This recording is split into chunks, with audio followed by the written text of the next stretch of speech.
one we have the Trois Pistols, and we have a very interesting pairing with the Humboldt cheese, I believe it is, and Humboldt log, I apologize.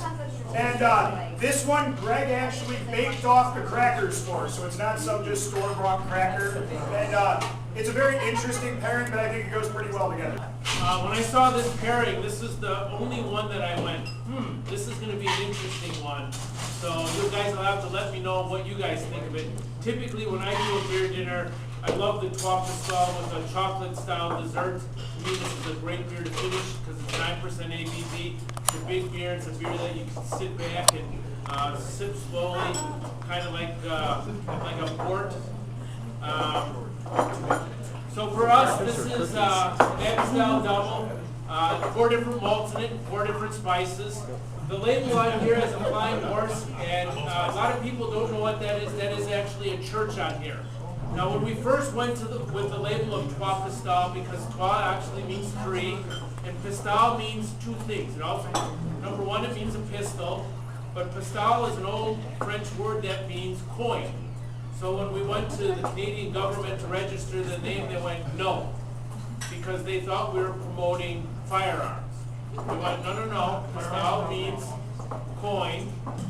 And there's also the name of a town called Trois Pistoles along the St. Lawrence Seaway in Quebec, and the original owner had a little cottage in Trois Pistoles to go. That was his getaway place, so he wanted to name it after that town. Okay, I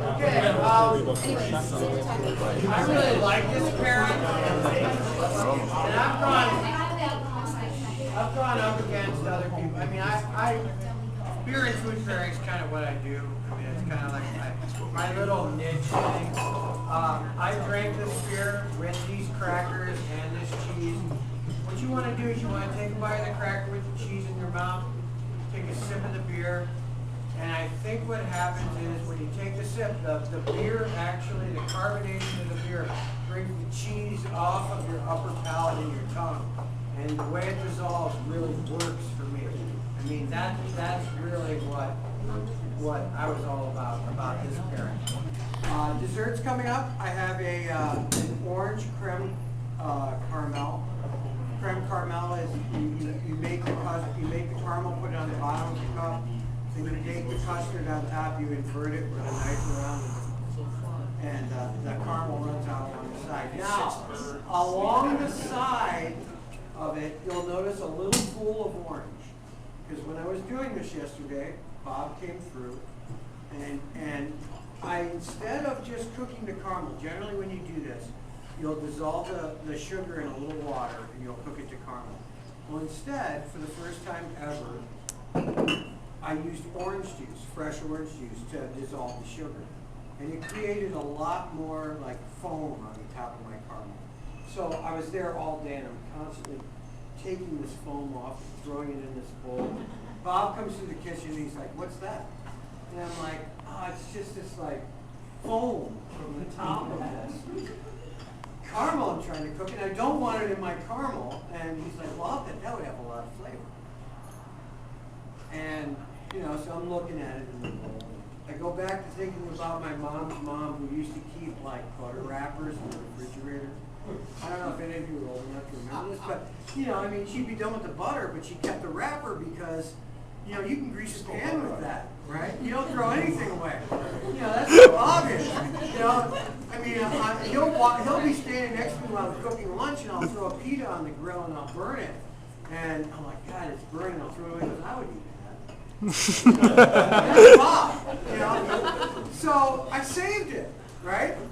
And I put a little pool on the side of yours. It's like eating 100 oranges. Because think about it. This is just the foam. This is just like the orange essence that comes out of this process of caramelizing sugar. So I tried to come up with a name, and Orange Julius was taken. So I'm thinking it's Orange Bob. All right. Okay, the last beer tonight is called Seigneurial. Okay, our French-speaking people, what does this mean? Means what? Lordly. Lordly, exactly, yeah. That was a style of government that the French brought over. It was like Sonia Real would have been he wasn't a mayor, but he was the guy in charge of a real small town. So if you needed something, you would go to this one guy in town, or he answered to the bigger towns or provinces. So that's what a señorial is. And this was actually a house that was kind of like a governor's mansion or a mayor's house. That's what this is. It's actually a historical site. I think it's across the river from Montreal. If you don't know Montreal's geography, it's actually on an island. So this is in an area that they call South Shore. Señora, for us, is the only beer that we have that is not been, the formula has not been formulated by us. It was actually its own independent brewery. They had 4 or 5 different labels, and the owner bought this brewery because he was a friend, and I think he ran into financial difficulties. So he was another bottle conditioned, re-fermented in the bottle style brewery. Why he picked this particular recipe, I don't know, but you'll see that this is kind of the red-headed stepchild compared to the other ones, where it's kind of in the Unibrew style, but not really. It's like, okay, this one definitely has a different father than the rest of the beers. So this actually recipe came from that brewery of the Señorial. To me, this is one of the most complex beer that we have in the Unibrew line. And sad to say, this beer is actually going away. So once you see this dries up in the market, we will not have it back again. We're actually out at the brewery, and we will not be bringing it back into the U.S. I have probably right now one of the best kitchen staffs I've ever had anywhere that I've ever worked. And I'm proud to work with them. I'm proud for the support they give me. And I'm proud that we're able to raise this up. All right, so hopefully I'll see you for burgers for the next 29 days. And then we'll do this. All right? Thank you so much.